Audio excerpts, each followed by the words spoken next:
Yes, good morning, good evening po sa ating lahat. Today is July 28 na po at tayo ngayon ay magbibigay uli ng reaction sa mga latest news.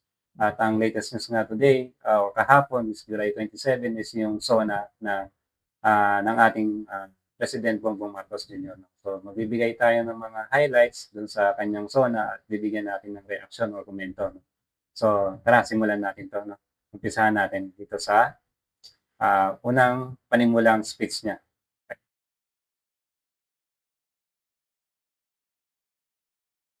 Mga kontratista, matataas na opisyal, pati na mga mambabatas.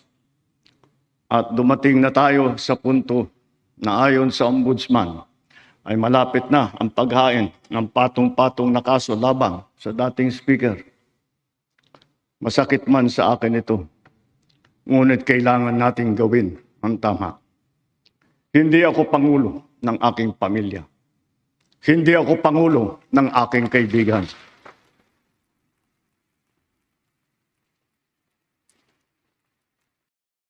Okay, no? So, nung nakaraang taon nga is yung pinasimulan ng ating President, BBBM, na ang flood control mess, no? Pinasimulan niya ang pag-iimbestiga. At marami na nga nakasuhan at patuloy pa rin ang investigasyon ng ating ombudsman at unti-unti kinakasuhan yung mga may sala, no? Yung mga nakitaan ng ebidensya at nakitaan ng pagkukulang, no? Mga may ginawang anomalya doon sa flood control, no? So, ang latest nga ngayon is yung pagbibigay ng kaso kay Martin Romualdez. Ang sabi ng ating ombudsman ay malapit na mahinog at malapit na rin sampahan ng kaso ang ating dating House Speaker na si Martin Romualdez. No? So, sa tingin ko rito, ang gagamitin ebidensya is yung mga statement na nakuha niya kay Gutesa at doon sa mga 18 bagman. No? Kung ako tatanungin, medyo mahina yung ebidensyang yon palusot si Martin Valdez. Pero isa pa dito, sa tingin ko na malakas na ebidensya na makukuha ng ating ombudsman yung mga statement, yung mga sasabihin ni Bunoan. Kasi nga, nasabi rin ni ombudsman na gagawing witness si Bunoan para sabihin lahat ng nalalaman niya tungkol sa flood control. No?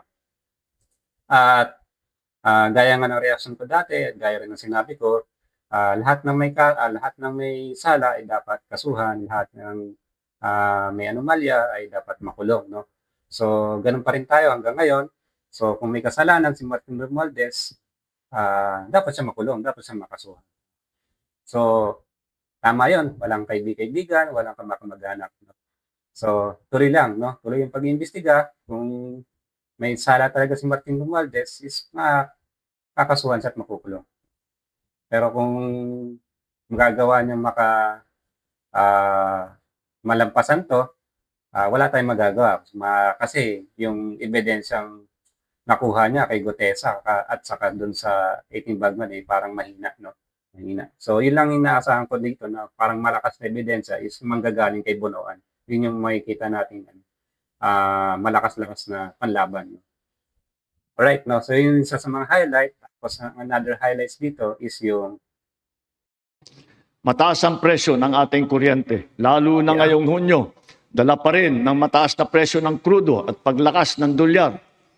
Gayunpaman, tiniyak natin na nabigyan ang mamamayan ng kaunting proteksyon sa kanilang electric bill. Ipinag-utos natin ang agarang pag-refund ng mga kumpanya ng kuryente na may sobrang nasingil sa mga customer nito. Ipinag-utos din natin na payagan ang ilang piling consumer na makapagbayad ng kanilang bill ng hulugan sa buwan ng Mayo, Hunyo at Hulyo. Kaugnay. Okay, no? Yun tungkol sa kuryente. Yan yung isa sa mga highlights natin, no? Yung mataas na bill ng kuryente. At dahil nga dito, mataas ang bill ng kuryente, ito yung batas na gustong Mga kababayan, repasuhin o sa lahat ng mga amendahan ginagawa ng natin ating sa Pangulo. sektor ng enerhiya, malinaw din sa pamahalaan ang hinaing ng taong bayan na pababain ang presyo ng kuryente sa bansa.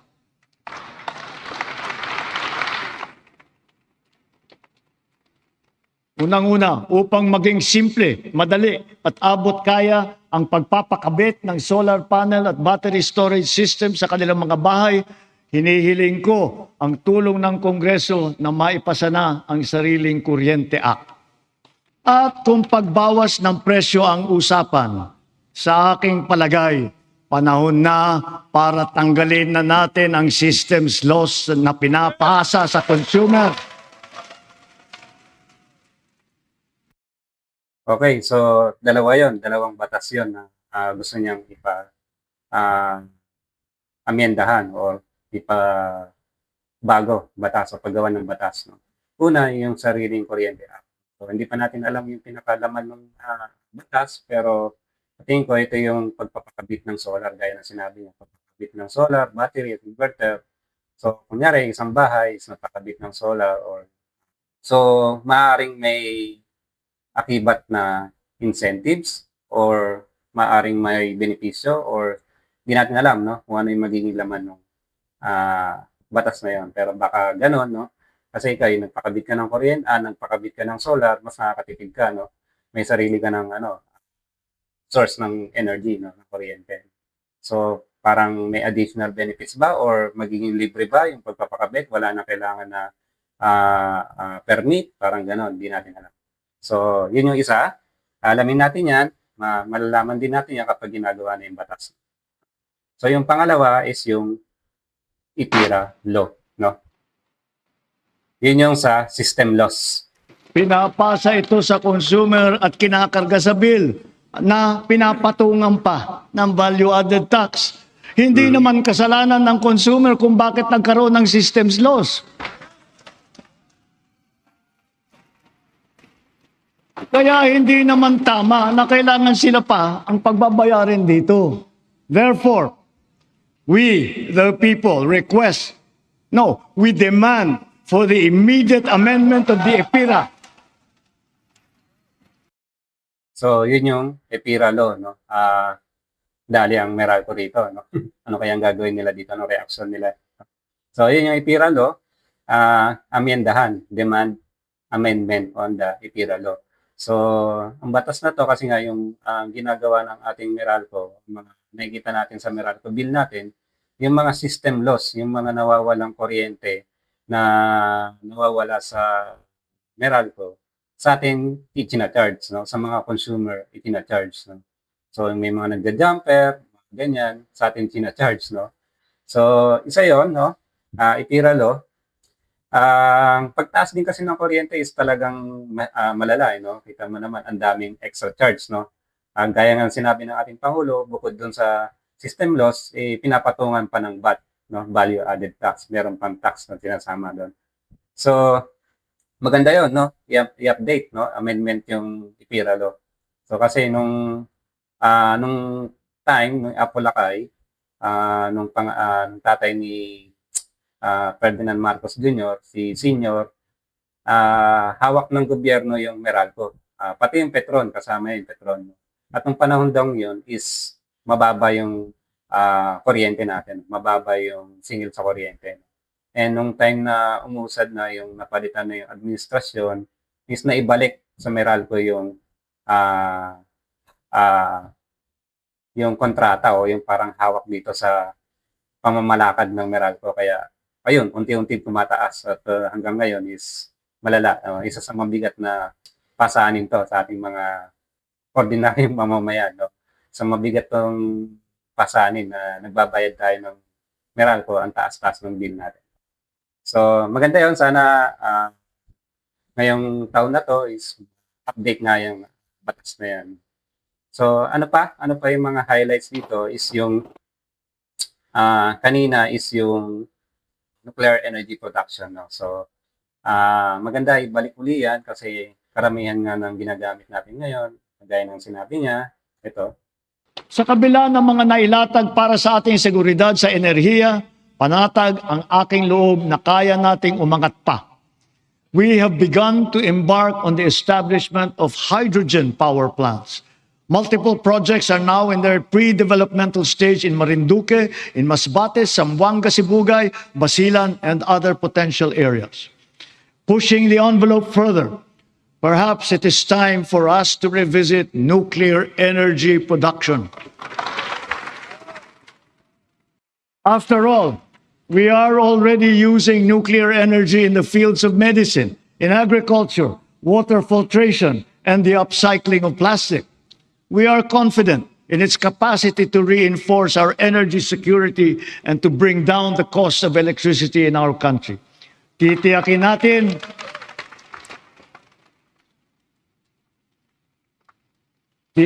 natin ito ay ligtas. Titiyakin din natin may papaliwanag na mabuti sa publiko ang magandang dulot sa atin ng enerhiyang nuklear. So yun nga, yung isa sa pang highlights pa rito is yung nuclear energy production, no? Yung paggamit ng nuclear. No? Para hindi lang yung energy source natin tungkol lang sa malampaya at saka yung hydrogen gas, dagdagan natin, no? Kasi yung ibang bansa may mga nuclear power plant din kagaya ng South Korea, no? Sana maibalik to, no? Nuclear power plant. At makapag-produce tayo ng nuclear energy, hindi lang solar, hindi lang ibang energy source, madagdagan ng maraming energy source, no? Para dun sa ating energy security at saka tuloy-tuloy, no? Mas mura yung kuryente kapag gano'n. So, other than this, no, yung ibang highlights is yung maganda dito yung sa minimum wage tax, no? Yung mga sumasahod daw ngayon na 350 a year, yung 350,000 per year is non-taxable na, no? So hindi na sila makakaltasan ng withholding tax, no? Maganda 'yon, no? So around mga 20 plus 26, 27 or 29, no? Mga ganon. More or less 30,000. Mga sumasahod ng ganong kalaki ay hindi na makakaltasan ng withholding tax, no? So dagdag pondo rin 'yon, no? Dagdag ano rin 'yon sa inyo, dagdag budget din 'yon, no? So, yun yung isa pa at yung pangalawa is yung pabahay, no?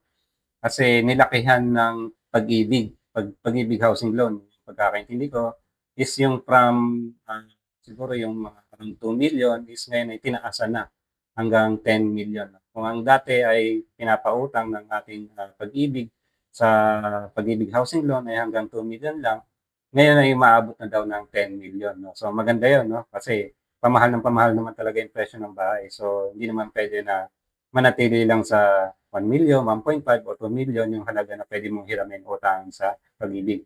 So, kung umaabot siya ng 10 million, mas makakabili ka ng mas magandang bahay. Okay, no? So, yun yung ilan sa mga highlights at ang pinakahuli, sa tingin ko, at pinakamagandang highlights is yung tungkol sa nangyari nga, no? Nangyayaring pambubuli ng China. Alam naman natin, no, ibang pambubuli ginagawa ng China. Isa na rito yung paglalabas nila ng AI video na tayo daw ay mga unggoy at taw-tauhan ng ibang bansa, parang uto sa ibang bansa, no. So racism ang tawag doon, no. At pangalawa, yung pambubuli nila is yung pag-water cannon nila, yung paghahampas nila ng mga baton or stick doon sa ating mga Coast Guard or sa mga ating marine personnel.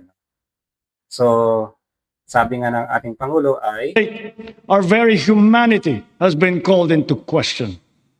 Let me remind our friends and our detractors. Filipinos are a noble, kind, gracious, and great race. We are not greedy. We are not racists. We are not liars. So, yun. We are not greedy. Hindi naman tayo greedy. Hindi naman tayo nananakot. Hindi naman tayo nangangagaw. No? Na pinaglalaban lang natin kung ano yung sa atin. No? Kasi ayon sa napanalunan natin na arbitral award, within 100 nautical miles is sa atin. No? I mean, tayo yung may exclusive rights para dun sa lugar na yon, para tayo yung mangisda, para tayo ay kumalaot o umiikot-ikot o magronda o kumatrol. Kaya may exclusive rights, no? Hindi naman natin inaagaw yung lugar na yun, hindi naman natin tinatayuan, hindi naman natin kinukuha. Ngunit yung mga resources doon ay sa atin, no? Kung ano yung mga laman dagat doon, is sa atin, no? Within our economic zone. So, hindi naman tayo ganun ka-greedy, hindi naman tayo nag-aangkin ng hindi sa atin, no? Pangalawa is hindi naman tayo sinungaling. Hindi tayo sinungaling. Kitang-kita naman, no, patuloy yung pambubuli ng China, pero yung kanilang sariling naratibo na natatabunan, no? I mean, nababasag kasi meron tayong mga ebidensya, no? Pinapakita tayong mga video na hindi splice, pinapakita natin kung ano yung nangyari, kung ano talagang totoong nangyari, di ba? So, yun, no? Ano ba naman ang ginagawa lang ng ating mga marine personnel is naghahatid lang ng mga supplies, di ba? Nagko-company doon sa mga sa ating BRP Sierra Madre kasi nasisira yan overtime, no? So kailangan kumpunihin mo, no? Ayusin yung mga sira doon. Ganun naman yun, no? At nagbibigay ng supply, pagkain, tubig, di ba? We are respectful and we are dignified. We are Filipinos and we do not yield. Anniversary of definite benchmark for the interpretation and application of the UNCLOS. This is not a claim that we advance alone, nor is it one that we will abandon. Your government will do all that is necessary to continue upholding this award, utilizing every peaceful and legal means available to the Republic against any attempt, foreign or domestic, to undermine this achievement. We give fisherfolk who all continue to patrol and ply our seas in the face of great risk. To them, we owe collective gratitude and appreciation, for it is they who give life to the letter and spirit of the Arbitral Award. Yes, no, saludo po tayo doon sa mga ating Coast Guard, Marines, or Navy at ating mga mangingisda, no, na patuloy na nagbibigay ulat, nagbibigay ng impormasyon sa kung ano man ang nangyayari doon sa West Philippine Sea. Saludo po kami sa inyo. Maraming salamat.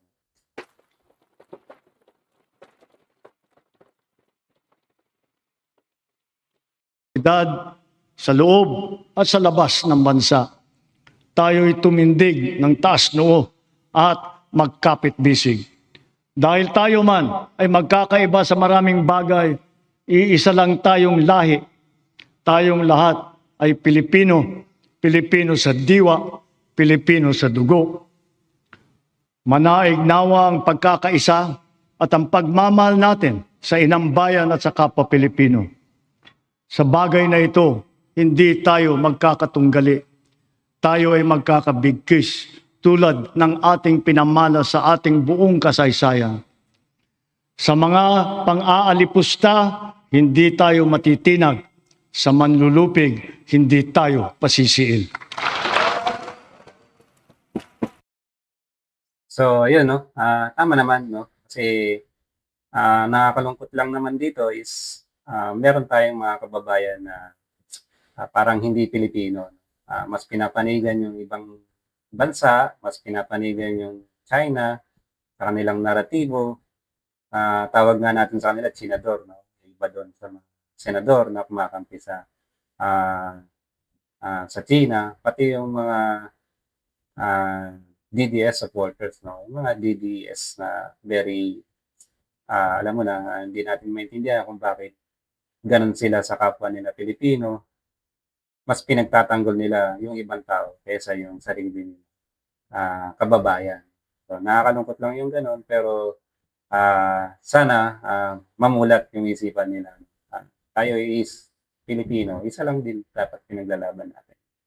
So, yep, so yun nga yung mga highlights ng sonang ito, no? So sunod is or bukas, 28, mamaya pala is yung pagpapatuloy ng impeachment trial. So yun naman yung bigyan natin ng reactions, no?